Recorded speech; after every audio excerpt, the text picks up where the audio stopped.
We ask these people every week.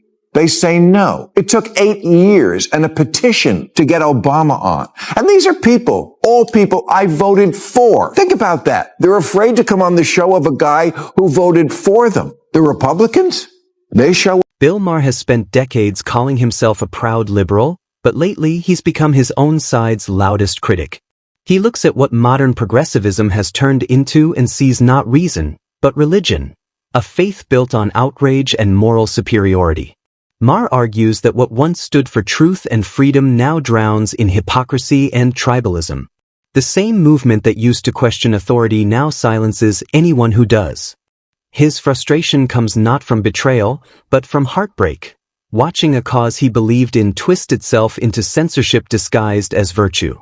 And when he says the Republicans show up while the Democrats hide, it's more than a joke. It's a warning about who's really willing to face the truth. Don't completely believe any of it. Not right away. Not until I check it out. And when I ask, is it true? Usually the answer turns out to be, well, sort of. Or yes, but yeah. See, we've all become very adept at saying things that are technically true but lack context or that leave out half the story. So if we're going to ban untruth, does that include the half-truth, the quarter-truth? And wait, don't the wokest people in the world believe that what really matters is your truth? Maher challenges the modern left's obsession with labeling itself as the guardian of truth. He asks a piercing question: what kind of truth are they really protecting? The kind that exposes corruption or the kind that shields their own leaders from scrutiny? He points out how easy it is to preach honesty when it flatters your worldview, but much harder when it threatens your ideology. Real truth doesn't need protection. It survives confrontation. Maher believes that by filtering and shaping facts to suit political convenience, the left has turned journalism into propaganda. Truth has no political party, he reminds them, and anyone pretending otherwise is just selling a prettier lie. Me all the time. Why haven't you ever had Hillary or Bill Clinton on? Why didn't you have Kamala on during the last campaign? You think we don't ask? We ask these people every week. They say no. It took 8 years and a petition to get Obama on. And these are people, all people I voted for. Think about that. They're afraid to come on the show of a guy who voted for them. The Republicans? When Maher defends freedom of speech, he isn't doing it for comfort, he's doing it for principle. He reminds his audience that speech includes the right to be wrong, to offend, and even to sound foolish. That's what separates democracy from dictatorship.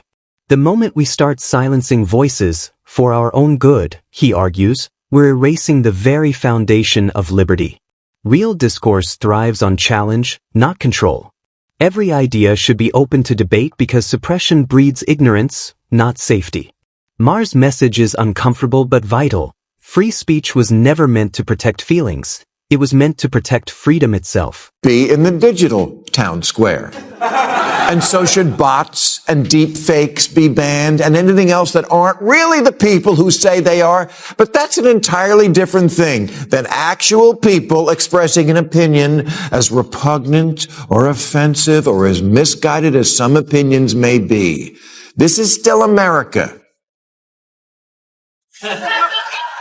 where people have the right to express what they think, including to be wrong, to lie, and yes, the right to be an asshole. And if you think you know everything and no one else could possibly have some other truth, you should be glad for that protection, because you're an asshole. Maher didn't hold back during the pandemic either, calling out what he saw as selective science wrapped in political fearmongering. He pointed out that people were being shamed, not informed, fed exaggerated numbers that made them panic instead of think. When 41% of Democrats believed hospitalization rates for the unvaccinated were over 50%, Maher called that proof of mass misinformation from trusted sources. Less than 1% ended up hospitalized, yet fear ruled the headlines. To him, that wasn't public health, it was manipulation for compliance. Maher's stance wasn't anti-science, it was anti-hysteria. And in hindsight, many realized he had a point. Democrats last year believed the hospitalization rate if you got COVID unvaccinated was over 50%, when it was actually less than 1%. Somebody's misinformation got to those people. Sometimes misinformation is just history's first draft. I see a lot of things on social media and also on old media. In one of his sharpest segments, Maher tackled the Washington Post scandal where a reporter was suspended for retweeting a harmless joke. He mocked the absurdity of outrage culture where humor becomes a crime. A single retweet, not even an original post, unleashed chaos in a newsroom that once claimed to champion free expression. Maher called it what it was, moral panic masquerading as virtue. The incident revealed a disturbing trend. Journalists, the supposed defenders of truth, now censoring each other out of fear. For Maher, it was proof that cancel culture doesn't just target comedians. It's devouring the institutions that once protected speech itself. Got embroiled in a self-inflicted storm when one of their best reporters, David Weigel, retweeted this joke. Every girl is bi. You just have to figure out if it's polar or neutral. The comedian who actually wrote the tweet called it a banal throwaway joke, which is exactly what it is. Throwaway, as in if you don't like it, throw it away. For eons, both have made jokes about how the other is crazy, and no one but the perpetually offended thinks it means anything more than that the sexes get frustrated over how differently we each see the world.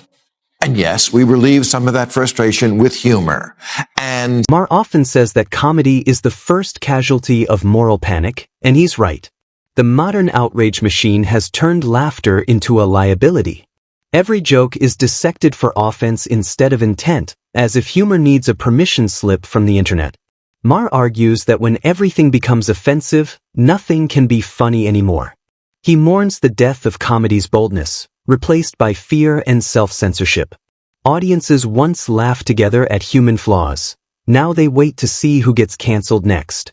In this fragile climate, he warns, laughter isn't dying because it's outdated. It's dying because people are afraid to be human. And wrote, I apologize and did not mean to cause any harm. And that was the end of that. I'm joking, of course. The unlicensed daycare center that is today's newsroom went ape.